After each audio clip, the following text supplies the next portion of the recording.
Désolé, on ne va pas avoir le temps pour les questions et les deux sessions-là vont s'enchaîner. Donc, il n'y aura pas non plus le temps pour les questions sur les deux prochaines sessions. Par contre, effectivement, ce soir, on aura tout le temps qu'il faut pour pouvoir les poser lors du dîner.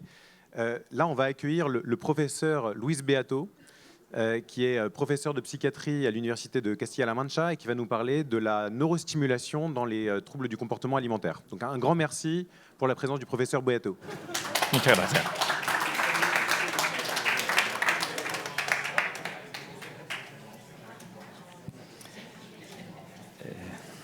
Buenas tardes. Muchísimas gracias, Clarean, por su invitación. Voy a intentar ser breve, porque ya vamos con mucho retraso. Voy a intentar resumirlo en 20 minutos. Bueno, soy jefe de servicio de psiquiatría y profesor titular de psiquiatría en la Facultad de Medicina de Ciudad Real, pero bueno, mi invitación no es por este motivo, es porque me llevo dedicando a los trastornos alimentarios desde el año 98. Soy terapeuta familiar, soy psiquiatra infantil y desde el año 2022 he empezado a utilizar la estimulación magnética transcraneal con BrainsWave en el ámbito privado y desde 2023 con MapVenture en el ámbito público. Conflicto de intereses. Y bueno,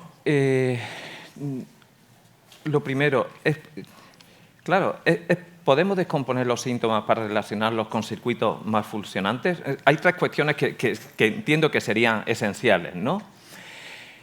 ¿Estos circuitos se relacionarían con los síntomas de trastorno de la conducta alimentaria? ¿Y cuáles serían los síntomas diana para el tratamiento de los trastornos alimentarios? Nos encontramos que hay síntomas transversales, nos podemos centrar en la negativa a la ingesta, en la distorsión de imagen corporal o en el descontrol alimentario y las conductas purgativas, ¿no? ¿Hasta qué punto podemos descomponer los síntomas para relacionarlos con circuitos, ¿no?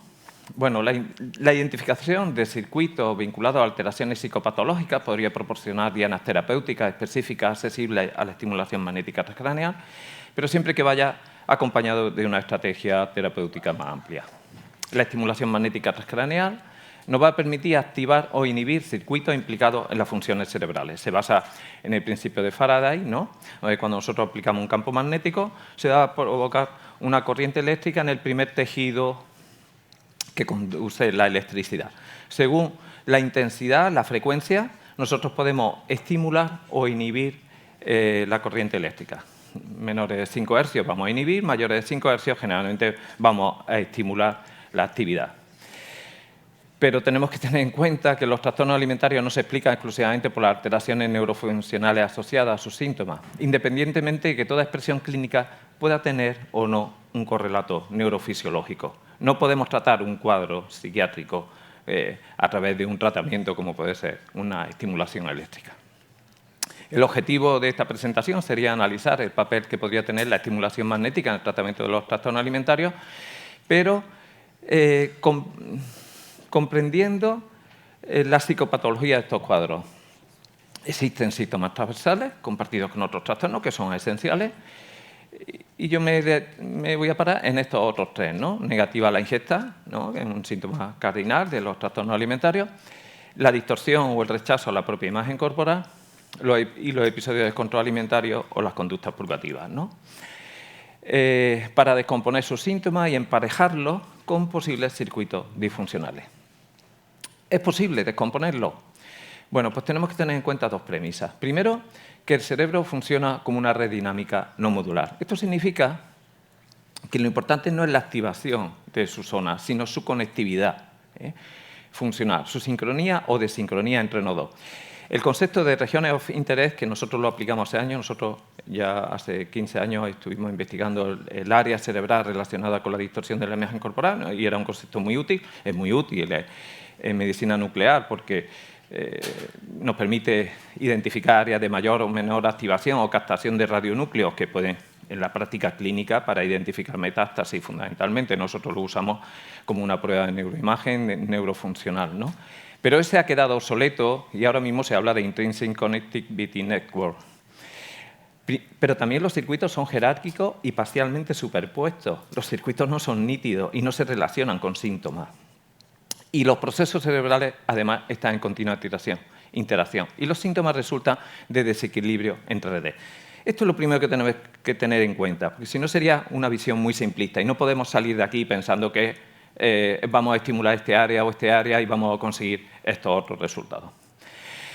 Bueno, es una área especialmente cambiante, pero ¿dónde se queda? Esto, de alguna manera, es como lo que nos pasó con la genética hace años, ¿no? Pensábamos que íbamos a descubrir genes y que esos genes no iban a descubrir de alguna manera endofenotipos y no iban a llevar a definir enfermedades mentales. No.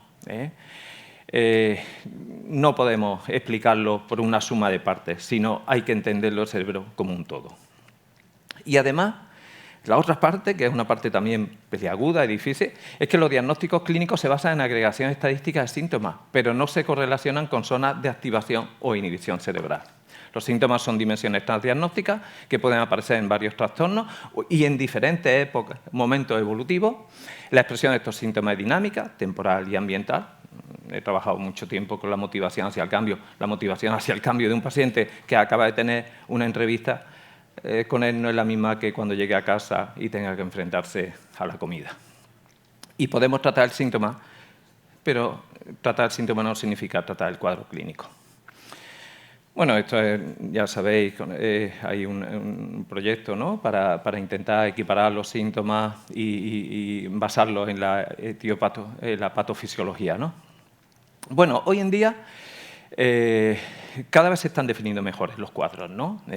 Esto es lo que está más avanzado en el cuadro de depresión, donde se combina métodos estadísticos con pruebas de neurofunción, ¿no? Y podemos identificar que no todos los cuadros o los 9 síntomas de la depresión evaluados con el PHQ están relacionados con circuitos específicos, sino que vamos a ir encontrando áreas de activación o de inhibición interconectadas que pueden estar más o menos relacionadas con alguna expresión psicopatológica.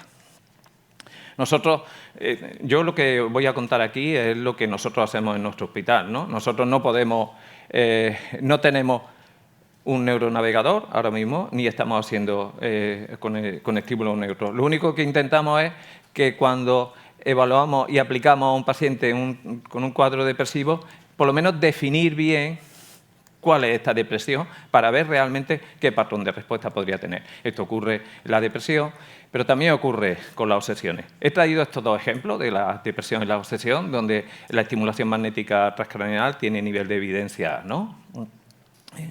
Según las vías, según nos vamos a encontrar mayor o mejor respuesta con la misma técnica, ¿no? Nosotros usamos el inventario de obsesiones y convulsiones de Padua, que nos ayuda un poco, por lo menos a definir cuál es el perfil de nuestros pacientes que estamos sometiendo a la estimulación magnética transcraneal, ¿no? Yo aplico, no lo he comentado, yo aplico la estimulación magnética transcraneal, por supuesto, en depresión y en obsesiones, pero también, luego lo contaré al final, en pacientes con un trastorno de conducta alimentaria de larga evolución, donde hemos ido agotando muchos de los recursos terapéuticos. Es un área rápidamente cambiante, donde van saliendo nuevos protocolos con una aplicación mucho más rápida y que están sustituyendo a los nuevos. Esto, por ejemplo, es una revisión de junio o de mayo del American Journal de este año, ¿no?, donde continuamente es un área especialmente cambiante, especialmente novedosa, y donde cada vez se están definiendo mejor y donde, de alguna manera, estamos intentando definir cuál es el perfil, no solo del paciente, sino de los protocolos que pueden ser eficaces. Bueno, ¿qué circuitos se relacionarían con los síntomas del trastorno de conducta alimentaria? Bueno, por supuesto, el circuito de recompensa y motivación, el circuito de control cognitivo, el circuito interoceptivo, de hambre y de saciedad, el circuito de la imagen corporal, el circuito de la saliencia. Esto es muy simple, ¿vale?, pero nos ayuda a entender qué área o cuáles serían lo que nosotros queremos o cómo queremos actuar con la estimulación magnética. Y lo que voy a traer aquí es la experiencia que hay. He hecho una revisión de los datos que hay desde que se empezó a utilizar la estimulación magnética transcraneal. En la medida que, por así decir, los imanes son más potentes, conseguimos mayor profundidad en el estímulo, ¿no? Entonces, evidentemente, la experiencia que hay aplicando un estímulo excitatorio en el córtex prefrontal dorsolateral se asocia con mejoría en la sensación de plenitud, ansiedad y necesidad de hacer ejercicio tras la ingesta, o la flexibilidad en los tipos de alimentos. Esto hay distintas publicaciones que lo avalan. También en la ínsula,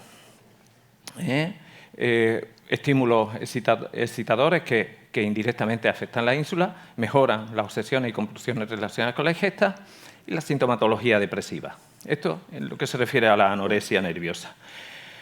Y en la bulimia nerviosa, fundamentalmente el córtex prefrontal dorsolateral izquierdo, ¿no? Que es el córtex que habitualmente se aplica para el trastorno depresivo, ¿no?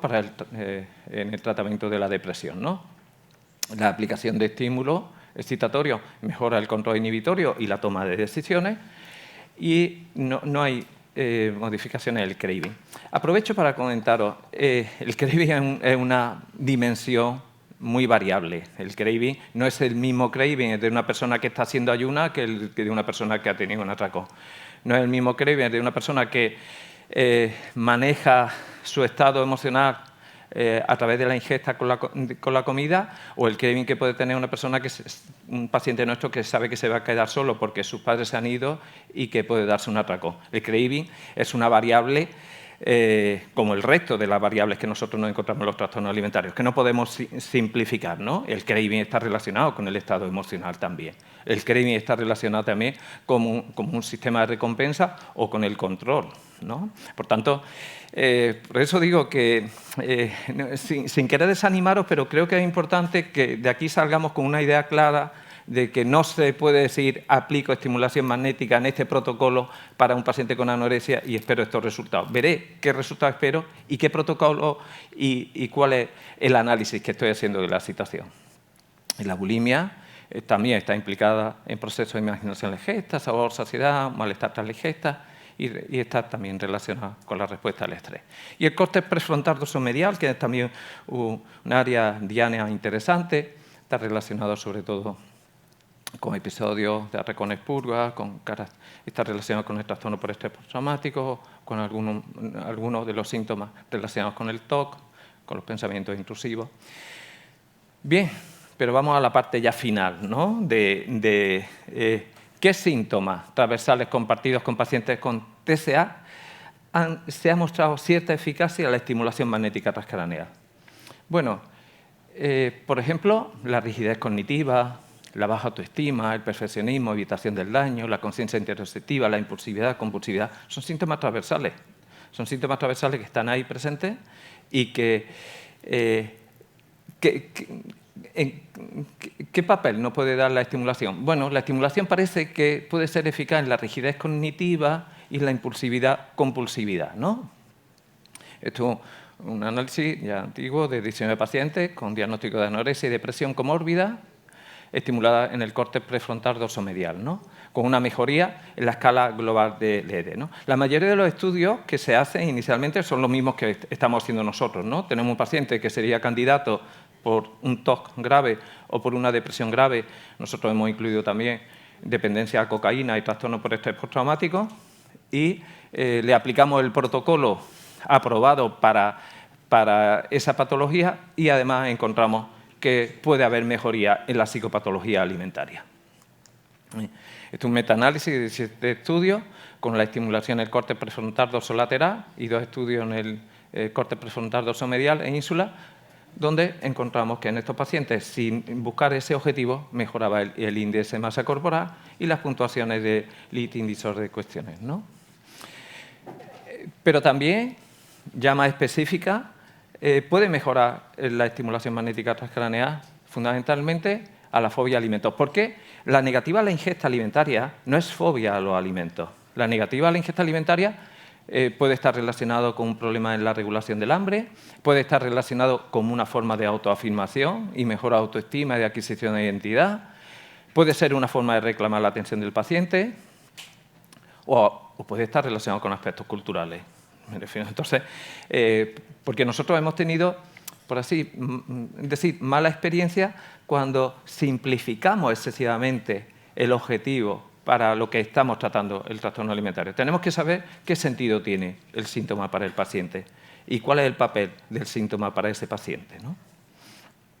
¿En la fobia a los alimentos hipercalóricos o grasos podemos mejorarlo? Sí, parece que hay estudios con estimulaciones cortes prefrontal dorsolateral derecho que mejoraban a la hora de poder seleccionar unos tipos de alimentos más hipercalóricos después de administrárselo, ¿no? O en el corte prefrontal dorsolateral izquierdo, comparando con estímulos neutros, mayor flexibilidad en la elección de comida hipercalórica. Estos son hallazgos asociados con esta estimulación. O la distorsión de la propia imagen corporal. Este es un tema especialmente interesante para nosotros porque hicimos hace años un estudio donde identificamos el área cerebral que estaba relacionada con la distorsión de la imagen corporal. Nosotros vimos que había una hipoactivación en el corte parieto-occipital derecho. Y entonces nos planteamos en aquel momento hacer un estudio estimulando con estimulación magnética transcraneal ese área para ver si mejorábamos la distorsión. Pero nos pasa como con el Krebs o nos pasa como el rechazo a la ingesta. Una cosa es distorsión de tu imagen corporal, pero otra cosa puede ser los aspectos emocionales asociados a la imagen corporal, o los aspectos cognitivos, o incluso los aspectos disociados, ¿no? Mi tesis fue sobre histeria. Yo me encontré que mujeres que habían sufrido, chicas que habían sufrido un abuso sexual, tenían un rechazo a su imagen, que muchas veces era muy difícil de abordar cognitivamente y había que abordarlo desde otros ámbitos, como la EMDR, ¿no? ¿Podemos mejorar la distorsión de imagen corporal? Sería una hipótesis interesante. Sería una hipótesis interesante aplicando posiblemente sobre este área que puede estar activada, o también podemos mejorar el área emocional asociada a la distorsión de la imagen corporal, que está más relacionada. Una cosa es la distorsión propia de las pacientes con anorexia y otra cosa el rechazo a su propia imagen propia de las pacientes con bulimia o con trastorno por atracón. O los episodios de descontrol, ¿no? Podemos abordar la desensibilización al centro de saciedad, que puede ser muchas veces con mecanismos farmacológicos, o también el efecto o el de control alimentario puede ser una forma de regulación emocional o de afrontamiento del estrés, ¿no? O una conducta compulsiva. O episodios disociativos, ¿no? Que ocurren, a veces nos ha ocurrido en pacientes con trastorno por atracón, ¿no? Tanto la estimulación como la estimulación directa transcraneal son técnicas seguras en la reducción de atracones y el peso en pacientes obesos, según un metaanálisis de 571 participantes, pero, a mí es lo más importante, estas técnicas tienen que ser complementarias a otras intervenciones, ¿no? O también relacionado con el córtex prefrontal dorsolateral, que está relacionado con el sistema de recompensa en pacientes con obesidad. Este estudio lo traigo fundamentalmente porque es frecuente que los trastornos por atracón sirvan a una forma de regulación emocional. Bueno, la efectividad es independiente de que mejore o no el estado de ánimo. Y en las conductas purgativas tienen un alto componente de voluntariedad. Y entonces entiendo que no serían dianas o no serían síntomas que serían muy sensibles a la estimulación magnética transcraneal. Nosotros le hemos aplicado el protocolo de TOC en el rechazo a la propia imagen, haciéndole la exposición a su propia imagen.